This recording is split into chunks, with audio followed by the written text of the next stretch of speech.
Think about how your organization spends its time.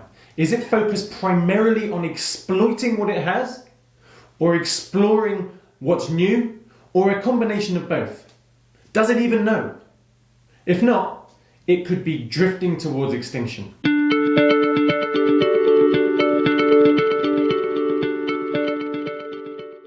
Hi there my friends, Karim Harbott here, talking all things business agility and innovation.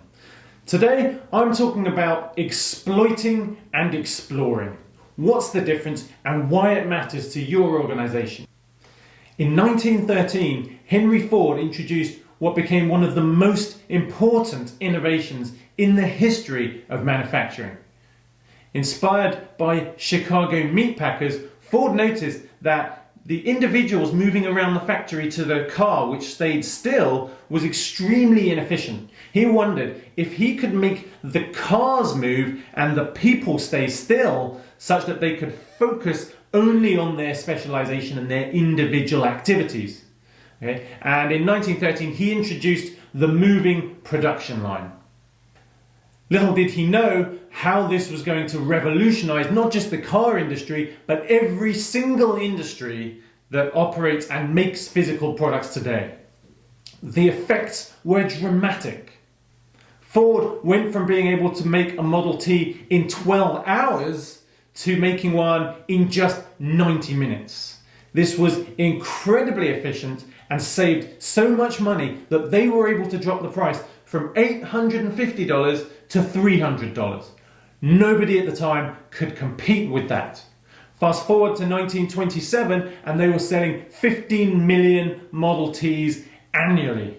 This represented 1 in every 2 cars sold.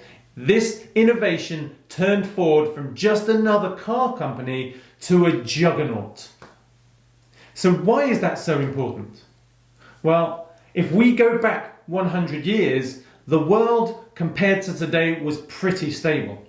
If you had a product, a service, a business model that was working, your only problem was how do we create this to the same quality but with less money? i.e., how do we do things more efficiently? So growing economies of scale, efficiency drives, specialization were hallmarks of that period, the second industrial revolution. And massive organizations grew up off the back of the efficiency model.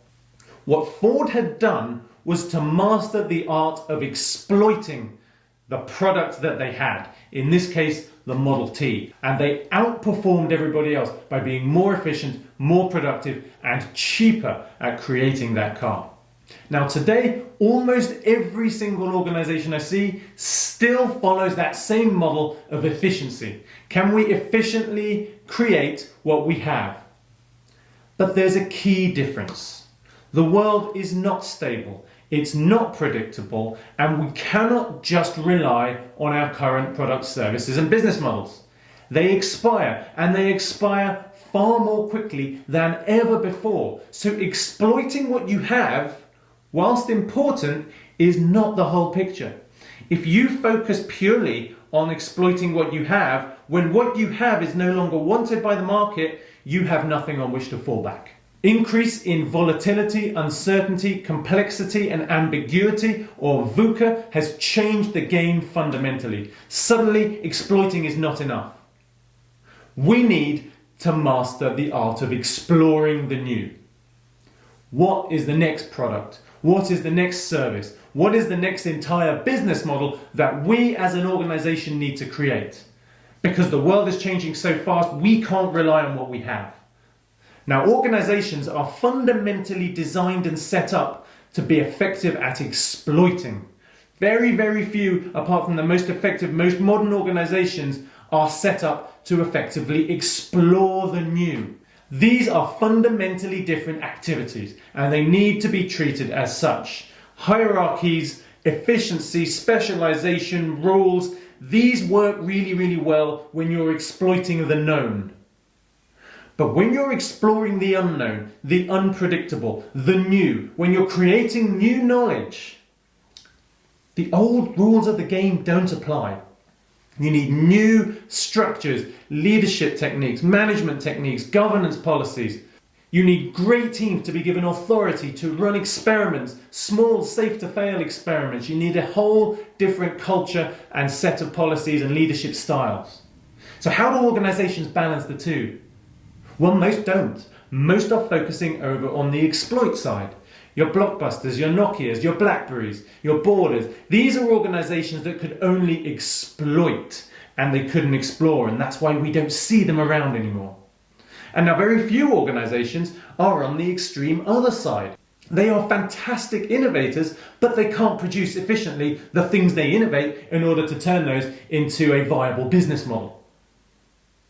So you need a balance, and you need two sides of the organization. One that is fundamentally set up to exploit what you have, and one which is fundamentally set up to explore what's new.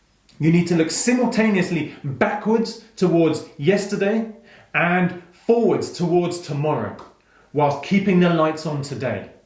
This is what we call an ambidextrous organization.